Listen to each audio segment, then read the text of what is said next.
Das Fahrrad bin ich gerade gefahren und es ist eine Sensation. Es fährt sich wie eine Automatikschaltung, ja, wie im Auto. Denn du musst gar nichts mehr machen. Es schaltet vollautomatisch, es hat eine Nabenschaltung von Shimano. Es hat einen Shimano-Motor drin, der perfekt aufeinander abgestimmt ist. Eine Elektronik schaltet sowohl die Schaltung als auch den Motor. Und das war für mich vollkommen neu. Das kenne ich nur von der Rohloff zum Beispiel, Automatikschaltung. Aber die hier ist angepasst an die 85 Newtonmeter. Das heißt, du kommst hier jeden Berg mit hoch und musst überhaupt nicht nachdenken, oder? Ganz genau, du hast es schon perfekt zusammengefasst. Besser hätte ich es auch nicht sagen können. Wenn du mal noch irgendwie Fahrräder verkaufen willst, komm gerne zu uns. Absolut treffend gesagt. Schaltung von Shimano, Motor von Shimano, ein perfektes System aus einem Guss. Besser geht nicht. Ja, du hast fast einen Fully. Stell dich mal kurz vor, du bist der? Ich bin der Vincent, einer der beiden Mitgründer. Wir haben MyVelo gegründet und achten hier penibelst auf die Details und auf die Usability. So, und das heißt, ihr steigt so langsam so ein bisschen auf zum, ich sag mal, High-End-Hersteller, denn ich sag mal, in dem Bereich tummeln sich ja einige. Das Fahrzeug wird hier gebaut im Schwarzwald? Das Fahrrad ist komplett einmal im Schwarzwald gebaut, sogar auch geschweißt. Wir haben mit unserem Produktionspartner zusammen eine komplette Fertigung, auch insbesondere der Gepäckträger. Schauen wir uns mal im Detail an. Der ist Maßanfertigung für das Fahrrad, innen verlegte Kabel mit dabei. Die Schutzbleche hier kommen auf die Rundungsmaschine, werden dann entsprechend gepulvert. Also das hat wirklich Fertigungstiefe. Make in Black Forest, ja. Das heißt, ihr seid jetzt ein Hersteller, MyVelo, habt einen Fertiger, den ihr persönlich kennt, den habt ihr euch vorher angeschaut? Ganz genau, ja. Das ist wirklich ein alteingesessenes Unternehmen, ein Hidden Champion bei uns im Schwarzwald. Die sind aktiv schon seit den 80ern und wir haben uns da zusammengeschlossen und wirklich ein astreines Fahrrad, E-Bike auf den Markt geworfen. Fabian hat schon gesagt, auch die Schutzbleche wirklich hier aus Alu, mega stabil und trotzdem sehr leicht. Da klappert überhaupt nichts. Ja, das hier sieht ja schon fast aus, ich sag mal, von der Qualität könnte es auch ein Riese und Müller sein, sage ich jetzt mal, die wirklich tolle Fahrräder bauen, muss man sagen. Aber ihr wollt da langsam ran. Das heißt, ihr baut ja wirklich von, ich sag mal, preiswerten Klapprädern, die, ich sag mal, hier vorne da sind. Da geht es dann los bei 1,699, ja. Ganz genau, bis Genau. 2,499 und hier bewegen wir uns jetzt bei 4,289. aber voll. Das hier ist volle Hütte. Also das ist jetzt wirklich einmal Vollgas. Arg viel mehr kannst du in ein Fahrrad einfach nicht mehr reinpacken. So, ich zeig's mal. Also hier vorne hast du eine gefederte Sattelstütze von Suntour. Da gibt es, glaube ich, noch so einen Schutz dafür, den kannst du einbauen. Gibt es theoretisch auch noch, ganz genau, den Fingerschutz, sagt man dazu, wenn da mal jemand rumfingert, aber Ja. Es gab E-Bike Spezial. Also das will ich jetzt mal sagen. Was steht da drin? Erst dieses Frühjahr erschienen im Bikebild, waren wir mit dem Fahrrad im Testbericht mit dabei und haben da wirklich hervorragend abgeschnitten. Leistungsstarker Biedermann steht drauf, negativ modernes Design geht anders. Ich finde es aber total geil, steht hier vorne. Das ist ja auch im Auge des Betrachters, aber nur positive Sachen. Was haben sie geschrieben hier? Automatische Schaltung, das werden wir gleich mal zeigen. Sehr gutes Handling, gute Sattelstütze, vernünftiges Preis-Leistungs-Verhältnis. Das Fahrrad ist jetzt hier volle Hütte, wie es hier steht, 4,299? 4,289 sogar, ja. Genau. 4,289, so. Automatische Schaltung, was bedeutet das? Ich muss gar nicht mehr schalten. Das heißt, das Fahrrad schaltet vollautomatisch hoch, rauf, runter. Wenn du mal kurz zu mir kommst, du bist ja der Technikfachmann hier. Die Jungs haben ja überhaupt keine Ahnung von Fahrrädern. Nee, Quatsch. Ihr seid jetzt zu dritt, aber du bist so ein bisschen der Erklärbär. Ja, meistens für die Jungs hier. Also bin eigentlich zuständig für die ganzen Zertifikate und Co., aber wenn es darum geht, hier ein bisschen was zu erklären. Dein Name? Florian. Florian. Du bist der? Vincent. Vincent. Und du? Fabian. Fabian, Vincent und Florian. So, Fabian, Florian. Ich krieg das noch auf die Reihe. Automatische Schaltung. Wie ist der Name von der Schaltung? Oh, da müssen wir jetzt mal die Jungs raushauen. Inter 5E heißt sie. Genau, Ja. das ist die Nexus, die i2, entwickelt für den E-Bike-Gebrauch. Ich habe 5 Gänge, ich habe den Automatikmodus und ich habe den manuellen Modus. Heißt, ich kann sowohl Automatik als auch manuell betreiben, das Ganze. Das Schöne an dem System ist wirklich auch, es ist selbstlernend. Heißt, es passt sich mit der Zeit auf mein Fahrverhalten an. Wenn er Gänge einlegt, vielleicht zu früh oder zu spät, dann kann ich den immer noch über meinen Knopfschalter hier Warte. nachkorrigieren. Ich mache das gleich mal ganz kurz, dass wir das mal hören. Wenn du mal gerade drauf drückst auf den Knopfschalter. Mach mal. Das heißt, die ist voll elektronisch, hängt am Hauptakku mit dran, hängt am gleichen System. Das heißt, das ist aus einem Guss quasi Schaltung und Motor. Ja, das ist eine Symphonie aus dem Hause Shimano. Ich habe die Nabenschaltung plus der Motor. Ich habe die ganzen Kenndaten vom Motor, von der Schaltung. Und das sind Kombinationen, Abstimmungen. Funktioniert wirklich sehr, sehr gut. Und da tun sich natürlich andere Hersteller, wie jetzt auch ein Bosch-Motor, schwer auf die Daten von Shimano zuzugreifen. Nochmal, der schaltet automatisch in der Ampel runter, wenn ich halte. Ganz genau, ich fahre im 5. Gang an die Ampel ran, bleib stehen und bin automatisch, ich kann sogar programmieren, ob ich im 1. oder im 2. anfahren möchte. Ja, was mir aufgefallen ist, es schaltet auch während der Fahrt automatisch wieder runter und hoch. Dann ist der Motor, hat auch einen Automatikmodus. Das heißt, du kannst die beide miteinander spielen lassen, wenn du zum Beispiel im Boost-Modus fährst. Oder gibt es keine Automatik? Bei Shimano ist das eine dynamische Steuerung. Ja. Das heißt, es funktioniert mit Drehmomentsensor, mit Trittfrequenzsensor und dementsprechend spielt er die Unterstützung aus, die ich gerade brauche. Ich habe es eben ausprobiert. Er hat automatisch erkannt, wenn ich schneller geworden bin. Und das Coole ist, es funktioniert sogar über 25 km/h. Das heißt also, wenn ich jetzt ganz schnell trete, dann geht der Motor, schaltet automatisch hoch. Sag ja. Ja. Sehr schön. Du willst was sagen? Ich habe es probiert, es geht. Sag jetzt, Wichtig ist, der Motor schaltet ja bei 25 km/h ab. Genau, ja. richtig, ganz genau. Dann geht die Schaltung trotzdem noch. Das die heißt, funktioniert Gott sei Dank trotzdem noch, ganz genau. okay, darauf wollte ich hinaus. Also ich habe es noch nie gefahren und war total begeistert. Ihr habt eine Luftfeder eingebaut, die ist natürlich in Verbindung. Eigentlich habe ich ja jetzt hier ein Hardtail mit, ich sag mal, Straßenausstattung. Eigentlich schon, ja. Wir haben dann trotzdem noch die gefederte Sattelstütze mit eingebaut, wofür absoluten Fahrkomfort sorgt. Ja, das heißt, die wackelt, das können wir gleich mal zeigen, wenn es runtergeht, wenn jetzt irgendwas kommt. Du hast einen Getränkehalter mit drin, das finde ich immer extrem wichtig. Der fehlt bei den meisten, die jetzt eine Batterie in der Mitte haben. Das Besondere ist, ihr habt einen teilintegrierten Akku drin. Ihr habt euch das getraut, weil die InTube-Akkus natürlich schöner sind, aber die gibt es nicht direkt von Shimano. Das ist ein Original Shimano. Ja, ganz genau. Auch hier setzen wir wirklich darauf, dass alles aus einer Hand kommt, einfach weil es perfekt aufeinander abgestimmt ist und perfekt funktioniert. Nochmal zu dem teilintegrierten Akku. Wir sind halt dadurch auch einfach in der Lage, einen deutlich leichteren Rahmen zu bauen und haben mitunter das leichteste E-Bike auf der Straße unterwegs. Was ein ganz wichtiger Faktor ist, denn die Kräfte, die ich nicht heben muss, das fängt schon an beim Reinheben ins Wohnmobil zum Beispiel, wenn ich da irgendwas habe. Die Luftfeder lässt sich ganz genau anpassen. Wir haben eine 4-Kolben hydraulische Bremsanlage von Shimano. Ganz genau. Und auch nochmal zum Fahrverhalten durch das geringe Gewicht fährt sich wirklich wie ein normales Fahrrad und nicht wie ein schweres, globiges E-Bike, sage ich einfach mal. Also es fühlt sich an wie ein normales Fahrrad, oder? Definitiv. Also du spürst es nicht, dass es ein E-Bike ist und ein bisschen mehr Gewicht hat. So, das ist jetzt eine Farbkombination Blau mit Grau. Gibt es das komplett Grau? Ja, also in der Theorie sind wir in der Lage, durch das, dass wir der Hersteller sind, viele verschiedene Farben anzubieten, auch wenn du nicht alle direkt bei uns im Online-Shop findest. So, ich zeige es mal gerade. Also hier vorne haben wir eine andere Farbkombination. Du bist die? Isabel. Isabel. Und es gibt ja auch eine Farbe, die so heißt, Isabel. Weißt du das? So ein Grau. Das ist bei Hunden so. Die heißt Hell Isabel, heißt die Farbe. Das ist so ein hellbeige-grau. Aber die Farbe hat sie angetan, die Kombi, oder? Ja, das Mintgrün und das Kupferfarbene, das finde ich schon rattenscharf. Das ist scharf. Du kannst damit auch theoretisch einen Single Trail fahren, das geht. Das heißt? Ja, genau, du hast es schon richtig gesagt. Also im Kern des Produktes ist es eigentlich ein vollwertiges EMTB, mit dem ich wirklich alle Mountainbike-Passagen durchfahren kann. Und wir haben ein All-Terrain-Bike draus gemacht, auch für den normalen Hausgebrauch. So, die Felgen, was habt ihr verwendet diesmal? Das sind die Rodi-Felgen, Oh. ganz klassisch. Die sind gut? Die sind extrem gut. Wir haben auch wirklich viele Speichen drin, was dann wiederum für eine hohe Steifigkeit und Stabilität sorgt und dann wiederum für ein sehr sicheres Fahrverhalten. So, ihr habt einen echten Mountainbike-Reifen drauf gemacht. Man könnte aber jetzt natürlich auch einen anderen Reifen drauf machen, also der etwas straßentauglicher wäre. Das geht auch? Geht auch, ganz genau. Beispiel? Beides. Was könnte drauf?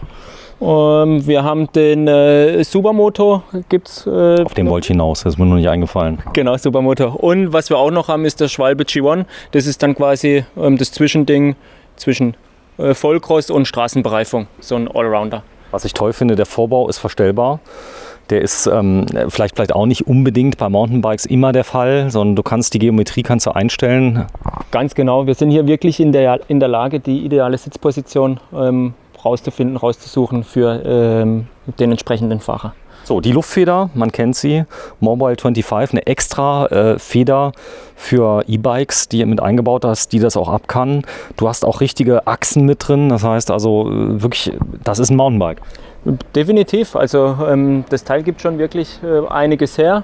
Und gerade auch durch so eine Bereifung, wenn ich das Fahrrad auf der Straße fahre und habe irgendwie Schotter oder mal ein bisschen Feuchtigkeit oder mal ein Kopfsteinpflaster, ist es extrem gut für die Fahrsicherheit.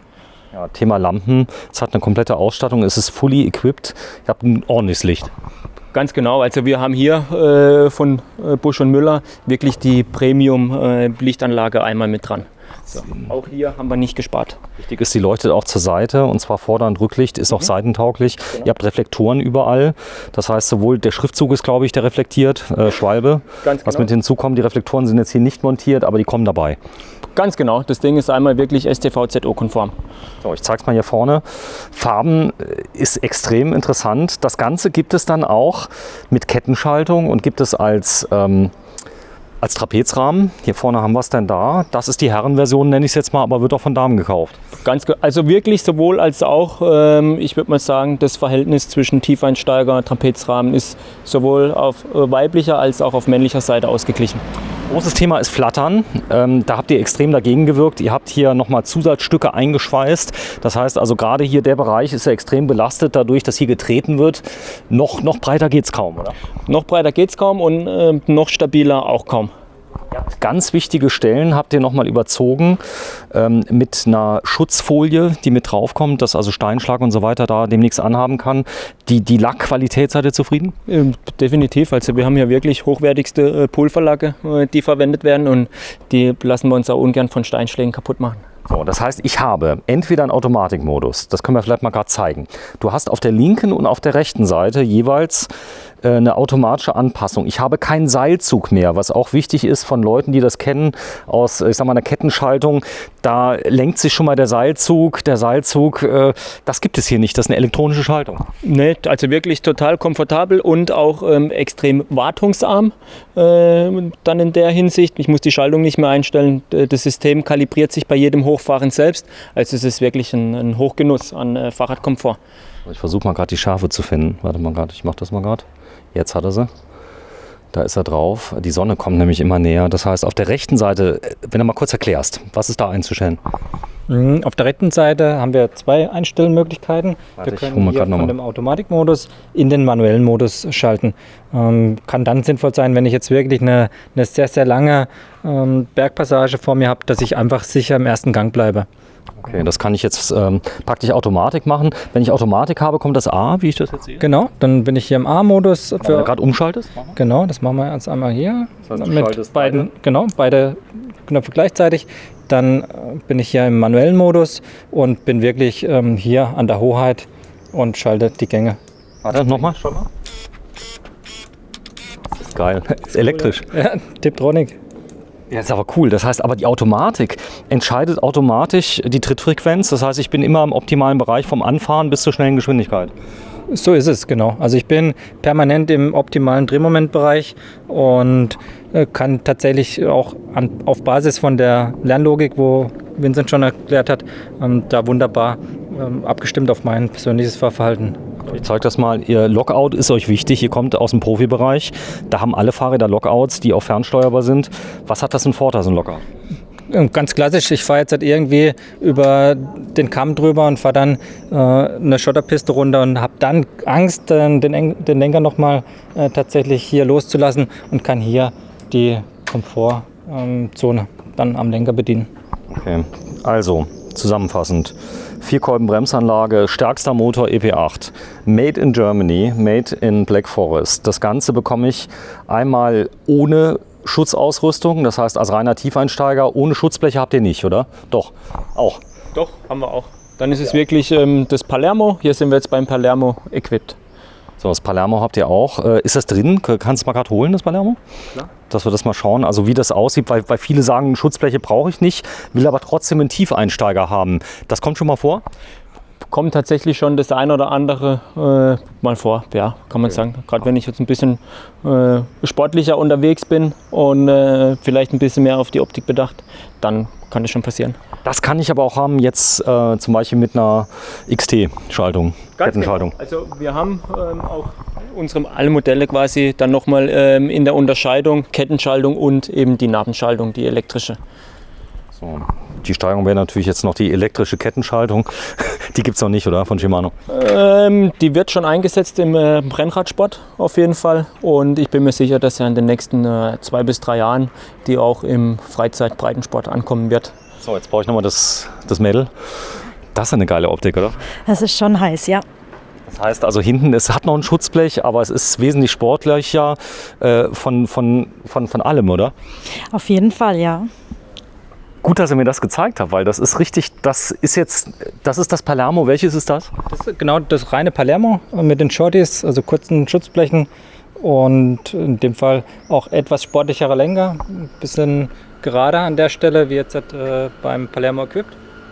So, es hat natürlich jetzt keinen Gepäckträger mit dabei, die Qual der Wahl. Wie gehen die Leute denn damit um? Jetzt haben sie so viel Auswahl. Ja, ganz einfach Rucksack oder entsprechend mit einem Zubehörteil an die Sattelstütze dran. Also was euch gelungen ist, ihr habt durch wenige Eingriffe den gleichen Rahmen zu einer Optik versehen, der wirklich aussieht wie ein Mountainbike. Das ist jetzt ein fully equipped Mountainbike, was du hast. Die Beleuchtung ist jetzt nicht dabei bei dem, das ist wahrscheinlich nachrüstbar. Wäre nachrüstbar, total einfach auch mit Stecklichtern. Ist bewusst jetzt hier nicht dabei, weil ich einfach hier ein reines klassisches Elektro-Mountainbike habe und hier bin ich bei eben einem All-Terrain-Bike, wie Vincent gesagt hat, oder eben auch ganz neu von der Begrifflichkeit das E-SUV-Bike. Ja, dann ganz wichtig, bitte nehmt in Italien Lampen mit, denn da habe ich gehört, die verlangen jetzt richtig auch tagsüber, wenn du keine Lampe dabei hast, obwohl du sie gar nicht brauchst, kostet glaube ich 800 €. Oh wow, ja, dann haben wir auch bei uns im Shop natürlich. Da. An dem soll es auf keinen Fall scheitern. So, DO XT habt ihr hier drauf? Ja, ganz genau. Wir haben hier eine Deoro XT drauf, haben dann eben wahlweise den EP8 da drin oder eben den E6100. So, E6100, ein bisschen weniger brachial, aber EP8 ist schon das Mittel der Wahl, wenn ich maximale Leistung haben möchte am Berg. Die steht mir dann zur Verfügung, aber dieses Automatikfahrrad, das ist schon was ganz Neues. Also die Leute verstehen das mit der Automatik, weil das ist ja doch ein bisschen erklärungsbedürftig. Ja, gerade insbesondere hier bei uns im Store verkaufen wir das am häufigsten, tatsächlicherweise. Man kann es Probe fahren, es fühlt sich extrem gut an in jeder Situation und dementsprechend ist hier die Conversion Rate für dieses Rad echt. Die was? Die Conversion Rate, also die Kaufrate an der Stelle sehr hoch. Conversion Rate, cool. Das heißt also, es kommt jemand in den Laden und es kommt dann zu einem positiven Kaufabschluss. Ja, genau. Wir kommen ja eben aus der Online-Ecke. Wir machen hauptsächlich ja den Online-Shop und sind jetzt erst ganz neu mit dem Laden dabei. Und da spricht man ganz, ganz häufig von der Conversion Rate. So, gehen wir mal durch. Das ist das Fully Equipped EQP mit Automatik, 4.289. Inklusive Steuer. Wir filmen heute am 11. Juni 2022. Beeilt euch, die Preise steigen vorrätig. Dann hast du hier das Palermo EQP, das ist das gleiche? Andere Farbe? Ja, gleiches Fahrrad, andere Farbe. Wirkt ganz anders. Und dann das hier, Preis von dem? 3.509, wahlweise, je nach Motor, um die 3.599. Also im Grunde so wie beim Himalaya auch. Da wäre jetzt auch das EP8 drin, da genau. Für 3.599. Ja, für 3.599 ohne Schutzbleche sind wir dann eben als Pendant zum Himalaya. Gleiches Setting. Und hier vorne kann ich gleich mal zeigen, das ist das Fully Equipped Himalaya. Das wird noch ein extra Video werden, weil da werden wir mal zwei gegenüberstellen, das Himalaya und das Himalaya Fully Equipped. Das Ganze versandkostenfrei, auch mit PayPal? Klar, mit PayPal, mit Kauf auf Rechnung über Klarna. Oder was ziemlich cool ist, das machen die meisten Versender ja nicht. Ihr habt ein Ladenlokal mit Meisterbetrieb, der ist nicht nur angeschlossen, der ist euch. Genau, das sind wir.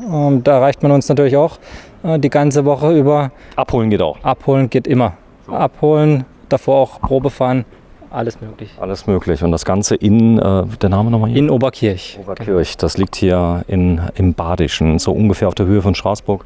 Genau, so ziemlich die gleiche Höhe, auf Straßburger Höhe zwischen Karlsruhe und Freiburg. Und Kennzeichen ist OG hier, oder? Genau, Offenburg. OG für Offenburg. Danke. Tschüss, vielen Dank fürs Einschalten. myvelo.de. Tschüss.